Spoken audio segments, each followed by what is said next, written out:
नमस्कार दोस्तों, आज मैं आपको पपीता प्लांट के बारे में पूरी जानकारी देने वाला हूं कि हमें पपीते से क्या पोषक तत्व और क्या लाभ होता है, किस सीज़न में इसको लगाना चाहिए, कौन सी किस्म अच्छी है और किन किन बातों का इसको ध्यान रखना चाहिए।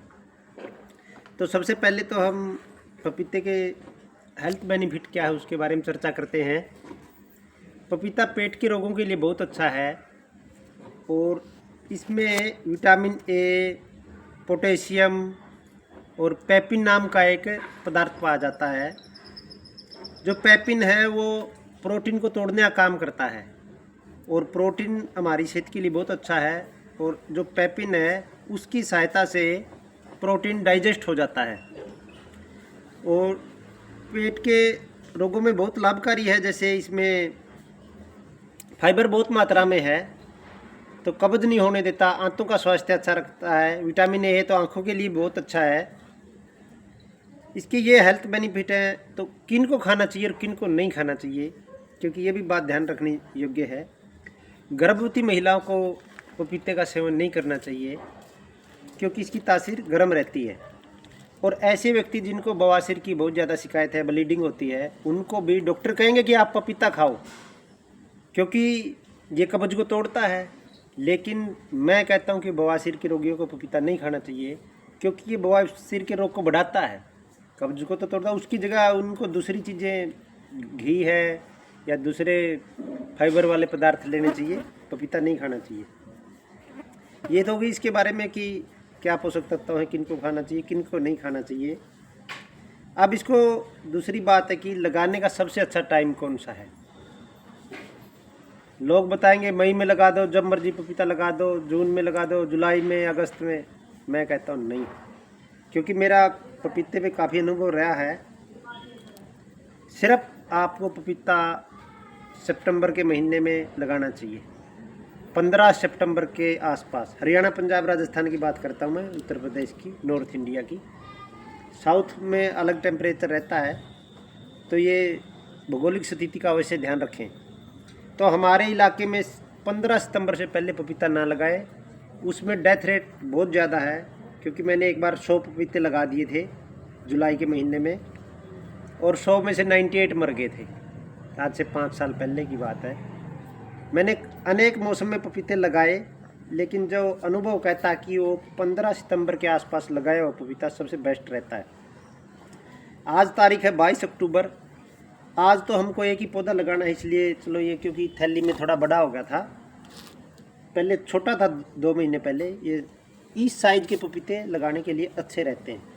यदि इतनी हाइट का पपीता है तो वो आपके किसी काम का नहीं है। नर्सरी से यदि इस हाइट के आप पपीते लेते तो सिर्फ 1 फीट, आधा फीट हाइट के पपीते बेस्ट रहते हैं। ये होगा इसका समय लगाने का। अब इसको किस एंगल पे लगाना चाहिए वो बहुत महत्व का है। आप इसको ध्यान से देखोगे, नज़दीक से दिखा दे बेटा, इसमें देखो ये कितनी अच्छी मोटाई बनी हुई है और ऊपर से पतला है, क्योंकि इसको मैंने तिरछा लगाया था। और तिरछा भी आपको किस साइड करना है, इस साइड में दक्षिण दिशा है, सूरज उस साइड है, तो आपको ये 45 डिग्री के एंगल पे लगाना चाहिए। अब 2 तरीके इसको लगाने के, एक तो मैं सीधा लगा दूंगा इसको ये वाला, लेकिन नहीं, इसमें एक बहुत तकड़ी साइंस है। आपने इसको सीधा नहीं लगाना है, इसको हमने 45 डिग्री के एंगल पे लगाना है, 45 डिग्री कोण पे। और इसका झुकाव अपने खेत के हिसाब से दक्षिण दिशा में होना चाहिए, यानी कि जिस साइड दोपहर के 12 बजे सूरज रहता है उस साइड आपने इसका सिर करना है। ये देखो रूट्स अच्छी आई है और इसको मैंने 1 महीना पहले इसमें शिफ्ट किया था। और ये देख लो, ये सीधा एंगल है और ये 45 डिग्री का एंगल है। ये टेक्निक आपको कोई नहीं बताएगा, क्योंकि मैं काफ़ी अनुभव के बाद और कई विदेशों की ये जानकारियाँ ली मैंने, तब जाके ये आपके साथ अपने अनुभव साझा कर रहा हूँ। इस वीडियो बनाने का उद्देश्य ये था कि किसानों को पपीते की खेती में बहुत लॉस होता है, और हमने जब फिर लगाए थे पपीते तो बहुत सफलतापूर्वक हमारे सारे पपीते 4 साल तक चले थे। अब ये देख लो, नज़दीक से मैं दिखा देता हूँ। ये पौधा सीधा न होकर ऐसे तिरछा लगा दिया हमने। इसका साइंस इसके पीछे क्या रहेगी कि जो ये मोटाई है ये सीधा होने के लिए प्रयास करेगा। ये पौधा जोर लगाएगा सीधा होने के लिए। ये एंगल सीधा है, ये एंगल सीधा है, तो ये जोर लगा के सीधा होने की कोशिश करेगा। तो सीधा होएगा तो ये हिस्सा इसका मजबूत हो जाएगा। ये जितने मोटाई इसकी नीचे से होगी उतने ही नीचे से पपीते लगेंगे और ज़्यादा पपीते लगेंगे, क्योंकि ये ताकतवर हो जाता है। जैसे हमारे बच्चे दंड बैठक लगाते हैं ना, तो उनकी भुजाओं में ताकत हो जाती है, तो इसको तिरछा लगाने से इसमें ताकत हो जाती है। ये हमने लगा दिया जी 45 डिग्री के एंगल पे। अब इसके अंदर हम थोड़ी सी खाद दे देते हैं। ये वही खाद है, माइक्रोराइजा है, ऑर्गेनिक पोटास है, और इसमें थोड़ी सी सागरिका है। और ये इससे दूर देंगे हम। छोटा पौधा है चाहे बड़े पौधे हो, आप उसके तने से काफ़ी दूर खाद देनी चाहिए।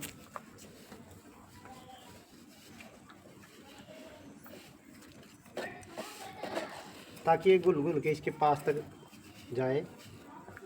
तो टाइम ले, एकदम से इसको ज़्यादा खाद से भी पौधे जल जाते हैं।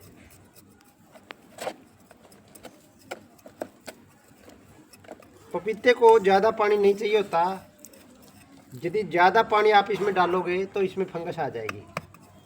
अब इस मौसम में अक्टूबर के महीने में इसमें सप्ताह में 1 दिन पानी काफ़ी रहेगा, बाद में फिर 15 दिन में, आगे सर्दियों में। और यदि ऐसी व्यवस्था बन जाए, खेत में लगाओ, यहाँ पपीता लगाया है तो आपको यहाँ पानी देना चाहिए, ताकि हल्की ही नमी यहाँ तक पहुँचे, इसकी जड़ों तक। पानी बिल्कुल भी यदि आपने नाली में लगा दिया तो आपके पपीते ख़राब हो जाएंगे फंगस से। और इस बात का ध्यान रखें कि जो ये आपका इसका तना है, इसको मिट्टी में बिल्कुल नहीं दबाना।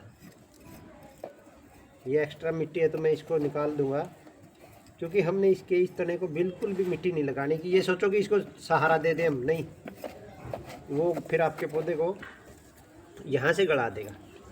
इसको बिल्कुल भी किसी सहारे की ज़रूरत नहीं है, बस एक ही सहारा इसके लिए काफ़ी है, वो है इसको तिरछा लगा देना। और देखो पानी के लिए भी मैंने ये यहाँ पर नाली बना दी। इसको हम आज एक बार इसको पहली बार अच्छे से भरेंगे, लेकिन उसके बाद कभी भी पानी इतना नहीं डालेंगे कि पानी यहाँ तक इसके टकराए, तने तक। इस तरह से आपने इन सावधानियों का